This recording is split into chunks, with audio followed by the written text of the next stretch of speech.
Welcome back, and we're continuing the conversation here at the Berlin Global Dialogue. It's good to be in the house with you all this morning. I see some smiles, but not everybody's smiling. I'm happy to see you.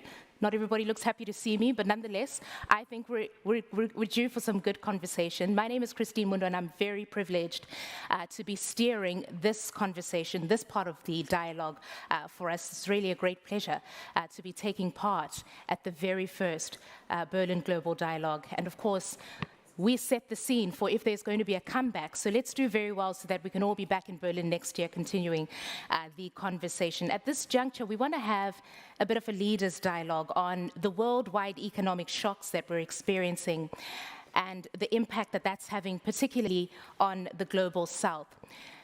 Ladies and gentlemen, as we speak today, more than half of the world's developing countries are currently in debt distress, or they're headed towards debt distress. That is the reality for a number of countries in the global south today. And part of the conversation here at the Berlin Global Dialogue is, of course, bringing the perspective of all regions of the world. And so I'm very happy to, not only as a young voice, be steering this conversation, but also getting the representation of the part of the world that I come from, and really putting our heads together in terms of taking this opportune moment to bringing us the solutions that we need to resolve some of the challenges that we're experiencing.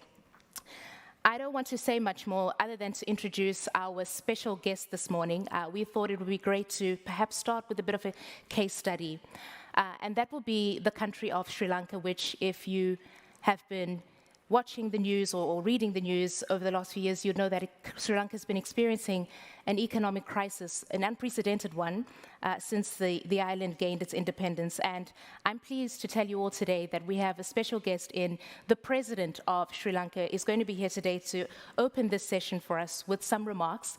I'm going to do something he does not like. He doesn't allow it back home, and call him His Excellency. His Excellency Ranil Wickremesinghe, President of Sri Lanka. Ladies and gentlemen, may we please put our hands together as he makes his way to the podium.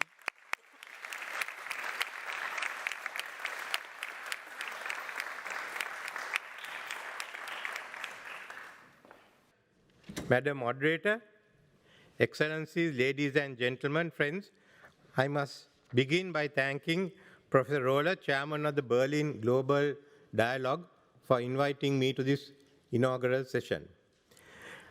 Where the way I look at it, the global economy has many shocks since in the last 2 decades. Starting from 2008, we've gone through a series of the European debt crisis, then we've had the COVID-19 pandemic and the economic shocks that have come from it, the whole issue of funding for climate change, and the sovereign debt crisis. I don't think in any other period of modern history have we gone through this type of a crisis. And in all these instances, it's the developing economies and the global south that has suffered disproportionately.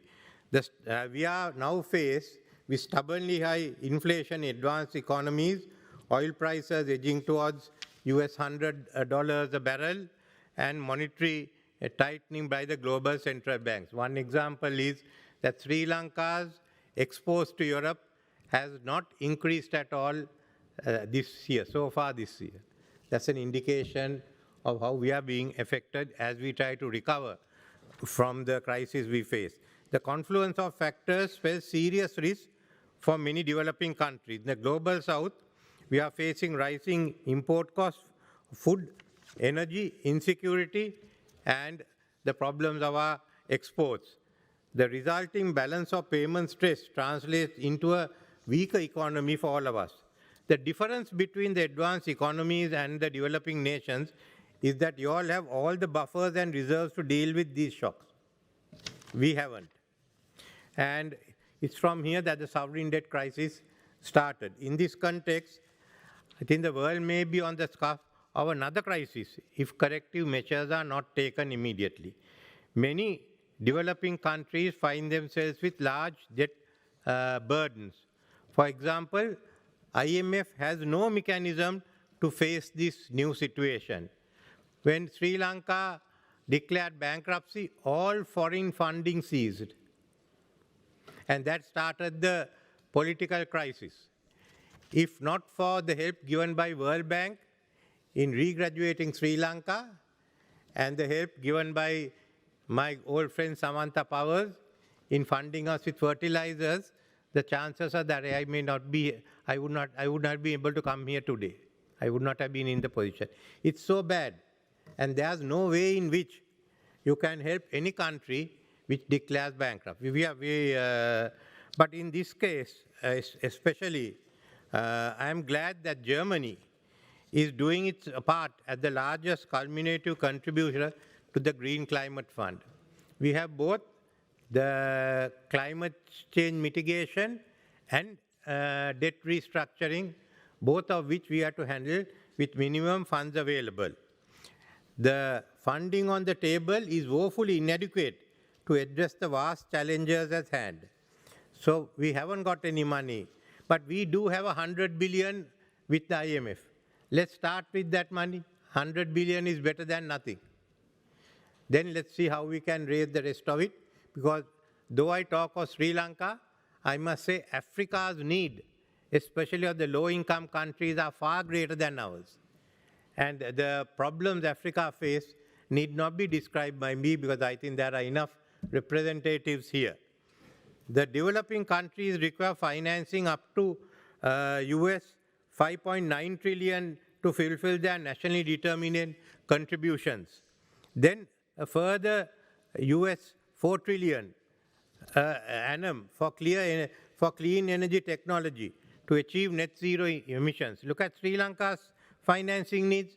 For our climate prosperity plan to succeed, we need 26.5 billion US dollars by 2030. This is for a country that's bankrupt, and who the IMF states will have, for the next few years, a growth rate of 3.5%, if we are lucky. Here again, global coordination and leadership to resolve these challenges have simply not been sufficient to address the magnitude or the urgency of the problem. So what we need here is a new architecture. Now, we've been talking of the many crises and shocks we have discussed today are interlinked. And we've been talking of what we have to do. First, we've all agreed that the core of the international financial architecture today was designed almost 80 years ago. The world has seen dramatic changes since then, with many emerging economies in Asia, Middle East, South America, and Africa becoming global economic powerhouses. However, the international architecture has seen relatively mild reforms. The international financial architecture available makes the debt restructuring too complex. This we have all agreed on. The magnitude of the challenges discussed today requires ambitious action. Developing nations will not be able to mobilize the financing required to combat climate change. There is an urgent need for a significant increase in the envelope of concessional financing made available through the multilateral development banks. The MDB assets are considerable. It can be deployed in risk mitigating instruments. Tax havens are still left out of this question. Why don't we bring them in the same sanctions we have applied to Russia? There are many. The concession and financing should be accessible by a broader group of countries, including the middle-income nations facing numerous economic vulnerabilities. In the depth of Sri Lanka's economic crisis of 2022, even though the country was implementing robust IMF-supported reforms, the country could not access any new foreign concessional financing due to its situation or debt distress. I must tell you that the negotiations with the IMF is certainly not tailored for these situations. It's still the old way of negotiating. So what do we require? I think we have a whole lot of proposals, starting from the Bridgetown Initiative onwards, as how to deal with it. The Paris Climate Summit is preparing a roadmap. Now, I'm not going to add anything more to it. All I'm saying is choose from this. Let's act. But it's aggravated because the developing countries, to emerge from the prevailing economic challenges, including debt requests, a critical requirement is open access to trade, investment, capital, technology flows. But unfortunately, the great power rivalries and geopolitics have been an emerging threat for such market success. The Washington consensus was rejected in Jake Sullivan's address at the Brookings Institute, with new concept of de-risking and decoupling. The developing South, which was compelled to follow the Washington consensus, is now asked to do a 180-degree turn even without consultation with us. Since decoupling and since the Brookings speech, whatever it is, we have been asked to change the system. We were compelled to get into it. Now we are told this is no longer relevant. Furthermore, Belt and Road Initiative has been labeled as a cohesive program, and the participating countries like Sri Lanka is looked upon with suspicion. This will further hurt economic prospects in the global South, and the polarization will become more evident. For a country like Sri Lanka, we are learned to live with pressure from America, India, and China. I mean, that's nothing new for us anymore. The United States is witnessing an acrimonious run-up to the 2024 election year, which will detract from its ability to lead in this instance. It is creating a vacuum, because if US wants a new order, US must lead. But we know from now onwards till end of next year, that leadership will gradually reduce as they start focusing more and more on their 2024 elections. So then what happens to the rest of us? Then, on the other hand, you are finding a challenge to G7 and G7 and Quad, which is the expansion of the BRICS, what we call the BRICS Plus. The South is now looking for alternative leadership. And we can see the G20 has been downgraded.